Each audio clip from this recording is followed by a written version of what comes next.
Hello and welcome back to the third round.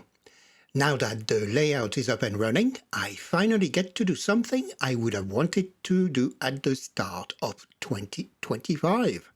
Today we are going to have a look at coaches I bought as a present to myself last Christmas. They were released by a company called NMJ in 2024, so they are obviously not Märklin, not made in the 1980s, and firmly outside of my collection theme. Why I got them will become clear in this video. These coaches were made for a two-rail system, so they might require a bit of work to run properly on the layout. Let's see if this turns into another integration hell moment. Before we set off, if you end up liking this video and you want to support the channel, please be sure to hit the like, subscribe and alert button before leaving today. Super thanks are also available if you feel the content deserves it. Now, on to our topic.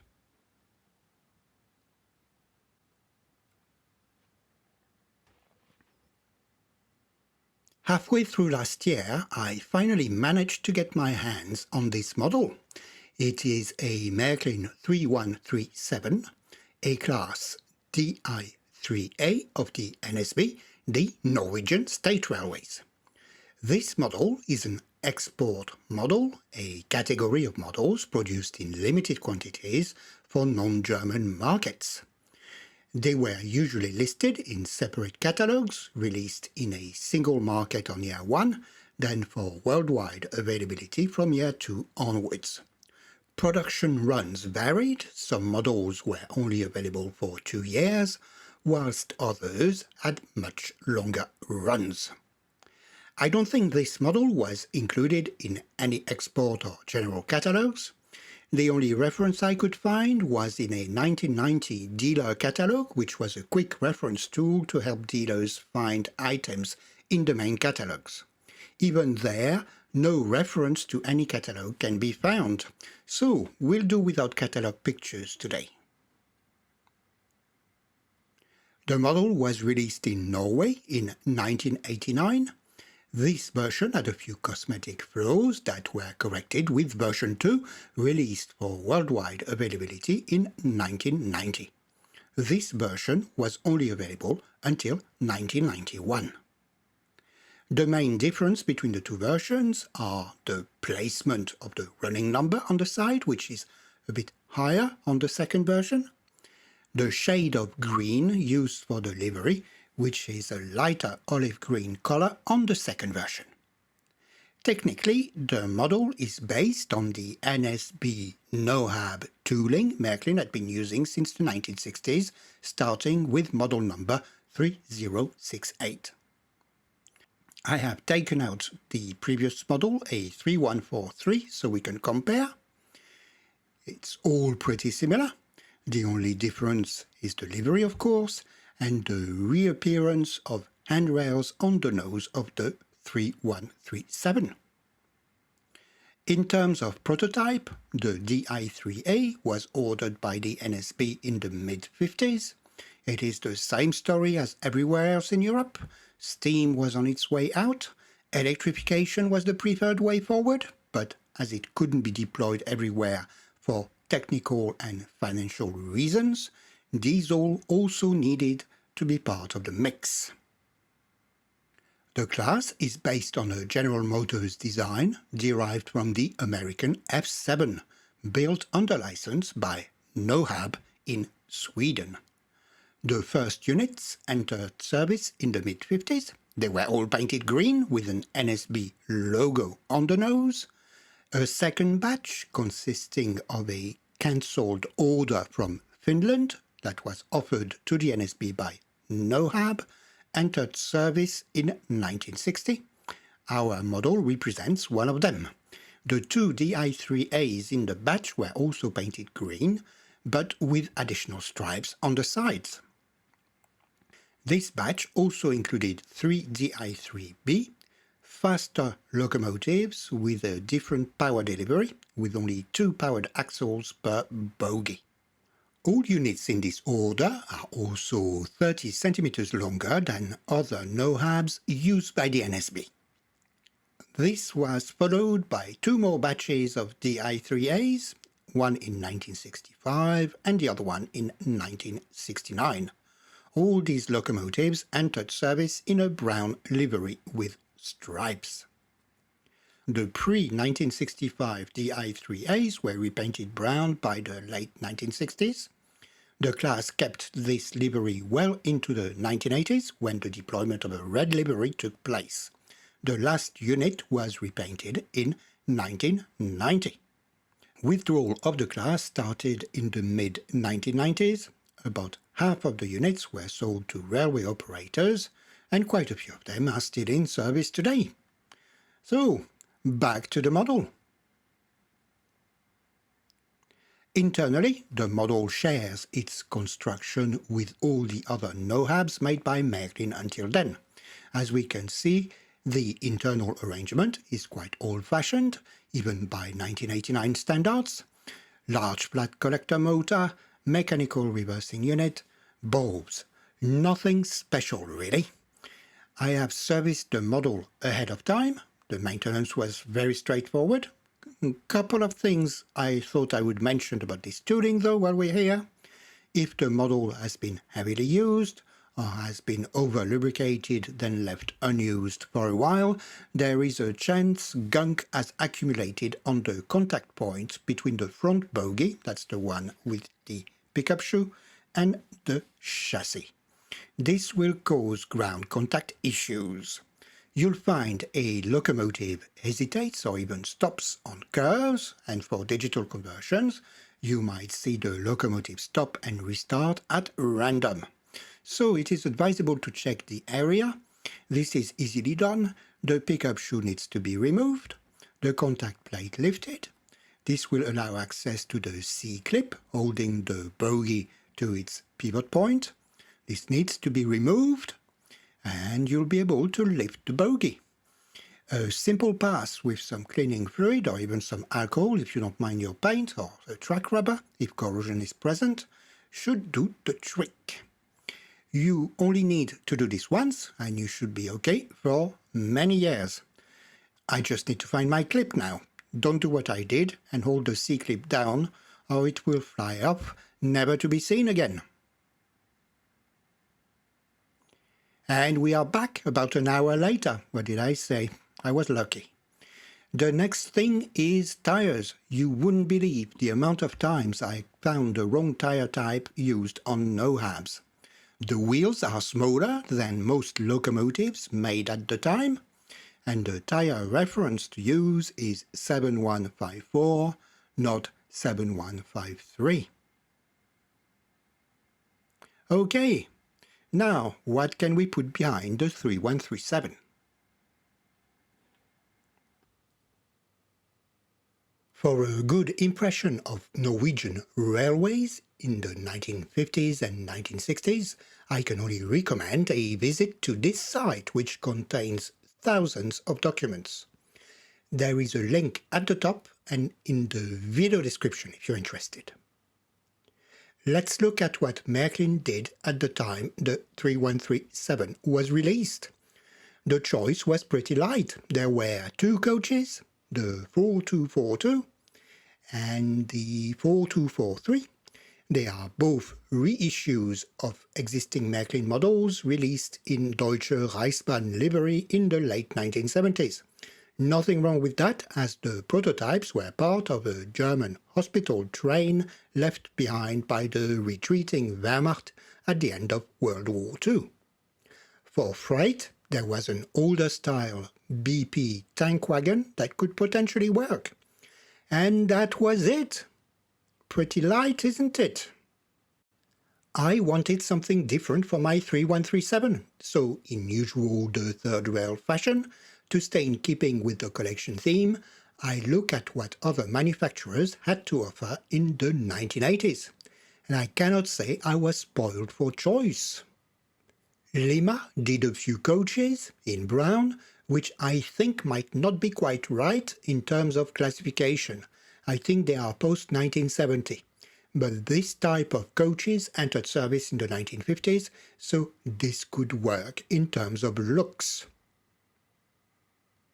Then there was Rocco, who released a few series of wooden coaches. They were this one in second and third class coaches, and also sleeping cars in different classes too.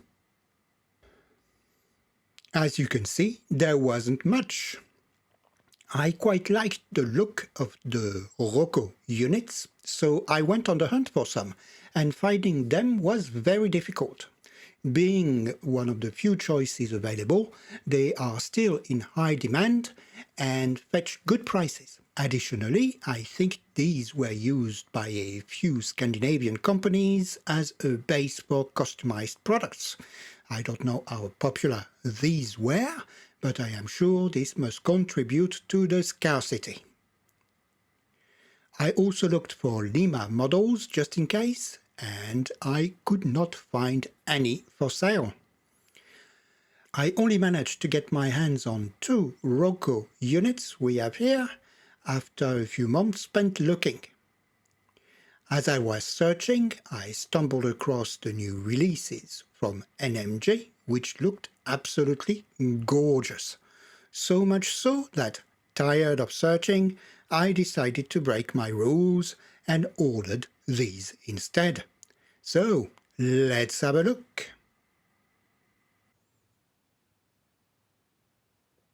The prototypes these models represent were built between the late 1910s and late 1930s, and they were ubiquitous on the Norwegian railway network until the late 1960s.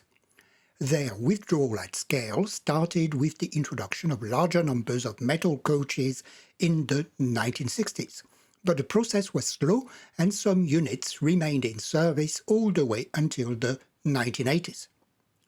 Let's state at this stage that I am not the target customer for this type of products. Given my collection theme and the way I operate my stuff, the conditions under which these coaches will run are far from the ones they were made for. NMJ released 8 different references. The list price for these models is around €99 a piece. Each car comes in a sturdy box and a shock-absorbing in-tray. Nothing I received was damaged in transport. Inside we have the model, of course, and a little detailing bag with replacement steps, a few brake lines, I think, and retracted bellows. What you don't get is a set of instructions. I would have expected at least a description of the model and a few instructions on lubrication or how to take the model apart, as well as a list of commonly used spare parts at this price. Apparently, the NMJ customer is expected to simply know this stuff. There is also no mention of the origin. I suspect this was designed in Norway and made in China, but there is no obvious way to tell from the packaging or the coaches themselves. Let's have a look at the coaches. I have all 8 references, so in the interest of time, I will only do a close-up on one model of each type. We'll start with the tourist coaches. They're all second class, and I have all 4 of them. They are different references and individually numbered. The main difference, aside from the running numbers, are the roofs, which are all different. The color of the wood varies from coach to coach, which adds a level of realism. This is a beauty, isn't it? The coach is entirely made of plastic, and the wood on display is a painted effect. I think it's very well done. The lettering and signs applied all over the place are all very crisp and readable. Here's a number. And here some of the signs on the chassis. This is really excellent. Through the windows we can see that an interior is fitted. The seats are painted red, the walls and floors are cream, and the inside of the roof is the same velvet grey color as on the outside. This should make for a very good effect with the interior lighting switched on. All 8 coaches are fitted with LED interior lighting and a capacitor, also commonly referred to as a power pack in model railway circles, which always amuses me. Anyway, it's a capacitor for God's sake. On the side, we find a very realistic bellow. The buffers are sprung. Again, there are all sorts of details, and these are common to the entire series of coaches. Here too, the level of detail is excellent and very well executed. Here is the other side of the coach. Now another close-up of the lower part on that side. And now the roof. And we have a few ventilators there. Very nice paint. And finally the chassis. The chassis is identical on all coaches. No one is ever going to look there, but there is a lot going on. There's various lines, a tank, some equipment, and a dynamo on one of the bogies with its belts attached to an axle. The bogies themselves include plenty of interesting bits and pieces. On the inside of the wheels, we can see pickups for the interior lighting. The cars were designed for 2-rail operation, so the wheels are isolated, and the pickups provide positive on one side and negative on the other. And we have a coupling kinematic with the NEM style pocket. It's all very, very nice. We'll look at the other coaches now, a bit quicker, as the equipment and level of detail are pretty much the same. Here's one of the sleeping cars. Side first. And one end. The roof. And the chassis. Now the dining car. That's a beauty too, isn't it? I would have expected to see some cutlery on the tables. How disappointing. No, I'm just joking. This is fantastically done, in my opinion. And finally, the guard passenger stroke luggage coach. Now that was the first coach in the series I bought. We have the same quality in the lettering here. I think this thing is gorgeous.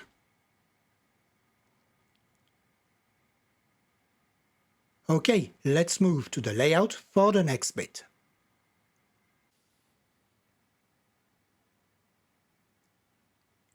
As I was contemplating buying these models, I looked for basic information, and I must say that unfortunately it is quasi-inexistent. The NMJ website gives a description for each model and its scale, and that's it, nothing else.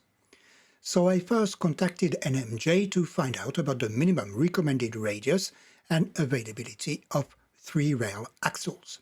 I quickly got the response that the coaches are made for radius 2 and above. At the time, the old layout was still operational, and you might remember that radius 1 curves were rather plentiful, and that there were curved radius 1 ramp sections on which low coaches could easily get stuck. But the NMJ models being on the shorter side, there was a good chance they'd be fine. So I decided to proceed carefully and ordered a single coach to test the clearances. I haven't got any footage, but these were absolutely fine.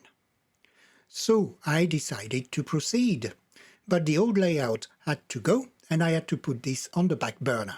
Fast forward 5 months and a new layout later, the coaches can finally be put through their paces. So, first thing first, DC axles will not work well, if at all, on M-track. and I doubt they would work well for more than a 2 or 3 coach train on more recent track systems. Fortunately, NMJ makes 3 rail axles for the series, which I ordered for all my coaches. Swapping them is not complicated, but there are a few things to pay attention to. First of all, the current pickups are very flimsy, and to be honest, I find the way they are attached to the bogie simply abysmal. Heat staking was used. I think that's the name of the method of joining parts using melted plastic stud. Each pickup should be attached to the bogie with 2 studs, as you can see on this coach, but on most of my coaches only one of the 2 studs is actually melted. As a result, it is very easy to lift or even rip the pickups off the bogies when swapping wheels. At first, I was afraid of applying too much pressure when pulling the axles out, but I found that the plastic is flexible enough to allow a frank action with a pair of tweezers. While we are on the subject of the bogies, I found another quality issue which has to do with the dynamo. It is a separately applied piece by the looks of it, and on some of the coaches there were knobs or excess plastics that weren't removed during assembly. These could catch on pipes attached to the chassis, locking the bogies and causing derailments. This was not helped by the fact that tolerances are very tight and there is very little space between the chassis and the wheels. Little wells have even been cast in the chassis to give the wheels enough space when the bogies pivot. There is even less space with AC axles, which have longer flanges. This construction renders the coaches very sensitive to track conditions. I mentioned at the end of the last video that I would need to address a few uneven spots on the layout at some point. Well, I had to bring this activity forward to get these coaches to behave. As with other brands, the quality of the kinematic is rather suboptimal, and pushing a train back is possible, but turns into a lottery with more than 2 or 3 coaches, whatever the speed. Not a problem for me, though. I mentioned the interior lighting earlier, and my intention was to activate it. Technically, this is quite straightforward. Let me open this coach. The body is simply clipped on and can be released by simply inserting a piece of plastic or card in between the body and the chassis to release it. Then the body simply lifts off. We can see an LED strip at the top. It has everything needed to work on AC. There are diodes to rectify the current. On DC, they are used to allow the lighting to work whatever the direction the coach is railed. And we have the capacitor that will smooth the current in addition to providing a reserve to keep the lights on in case of power interruption on the track. There is a continuous power rail between both positive and both negative tags at either ends of the PCB, and we have plenty of slack in the existing wiring too. So it should be possible to fit a pickup shoe to one of the coaches and daisy chain the circuit using current conductive couplers. I was thinking of desoldering the plus side wires and attaching them to the minus side to ensure good ground contact, then solder an additional wire to a current conductive coupling and attach it to the positive side, one on each end, and do the same with the pickup shoe on one end of one of the coaches. I even made myself a little prototype of a pickup shoe attachment. It is wood with a bit of brush sheet here, but I would have used plastic and glued it to one of the bogies with some epoxy. And I would have used an M2 screw to attach the pickup shoe to it. So, not too difficult by the looks of it. But I first wanted to make sure the coaches ran well with Märklin couplings. I was up for a shock. We might have NEM pockets, but they are positioned too far away from the edge of the coach. As a result, when using Märklin or any common standard NEM couplings, it will not be possible to couple coaches together. NMJ used elongated couplings to compensate for that. I have looked for an alternative but couldn't find anything suitable. Even drawbars are too short. Other manufacturers have a system of clip-on NEM pockets, for example REE, but it is not the case here. A way to make this work would be to hardwire everything, or I could use some form of bulky connector that wouldn't look good. I also saw a video where someone has made a longer 3D printed part to replace the kinematic arm, but I am not equipped to do the same. So I am afraid that for now, the only flexible way would be to add a pickup shoe to each coach, which I am not prepared to do. So the lights will remain off for now. This coupling thing is another reason that would have justified a set of instructions. These things break and will need replaced somewhere at some point. NMJ doesn't even list them as a spare part anywhere. Alright, enough whinging for now. Even with the minor rectifications I mentioned and AC axles, I still have one coach that will only work in one direction. It's this sleeping car here. It's really bizarre. I don't know what's happening with it. But I got there in the end. We have a 3137 with a gorgeous train to pull.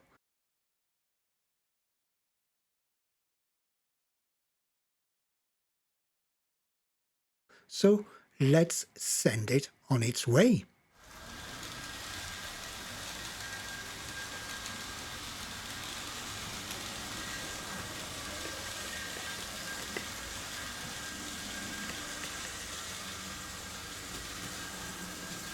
We'll start on the outer loop, which is radius 2. The throttle is set at speed setting 70, which is very low. The locomotive manages to keep an even speed without struggling on the curves or ramps. Not surprised with the no-hab tooling, but it's very nice nevertheless. And the coach is gorgeous. I love the color variations in the wood effect. Very nice. So let's watch that for a bit.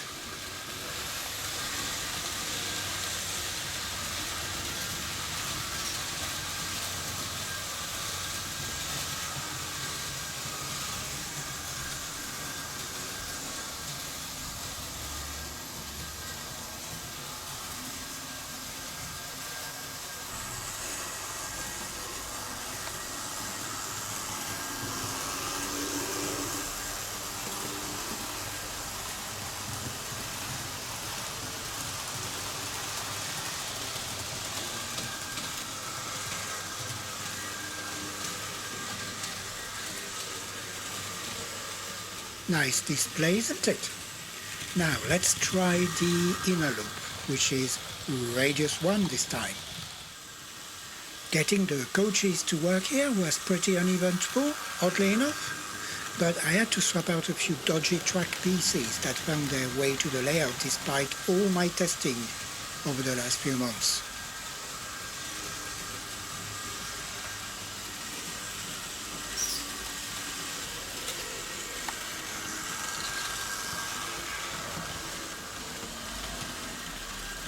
Have you noticed my new station? I think it fits very well with the rest of the layout.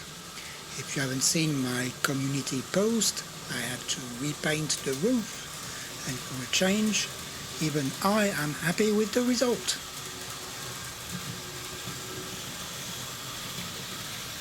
Now let's try the trickiest bit, which involves using the center crossing combination. We'll follow a long route in a figure of 8.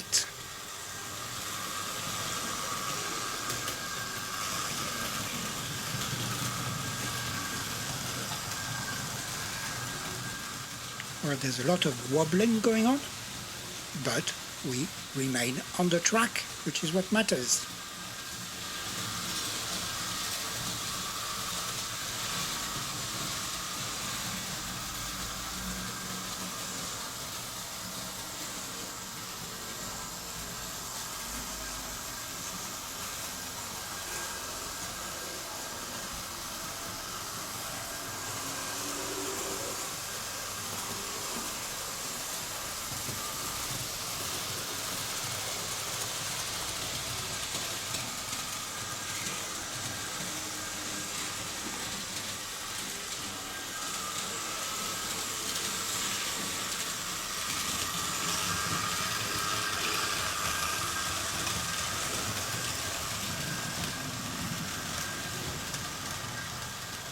And we are wobbling in the other direction too.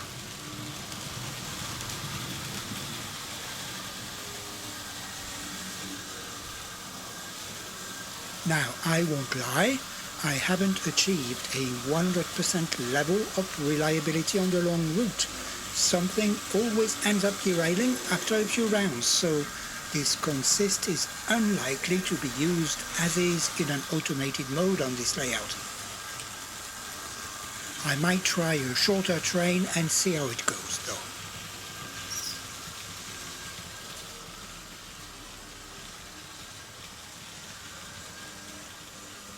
Overall, I am happy with the coaches. They look gorgeous. The execution is excellent, cosmetically. Technically, NMJ definitely needs to improve their quality controls. I shouldn't have had to tidy up leftover flashes of plastic for my coaches to run, especially at this price point. Aside from the pickups on the bogies, the build quality is excellent. No detail bit fell off the coaches during the many hours of testing and troubleshooting, which cannot be said from other brands I have tried in the past. The coaches look great behind my 3137, which behaved faultlessly during this exercise. I also think this was the last model I needed to have the entire set of no-habs Märklin produced in the 1980s. I think I could do a no-hab festival running session at some point. What do you think? Let me know in the comments. Okay, I think that should be it for today. I hope you enjoyed the video. Hopefully enough for you to give it a like, maybe subscribe if you haven't already done so, or even send a super thanks my way if you feel the video was worth it. Thanks as ever for all your support, and bye for now.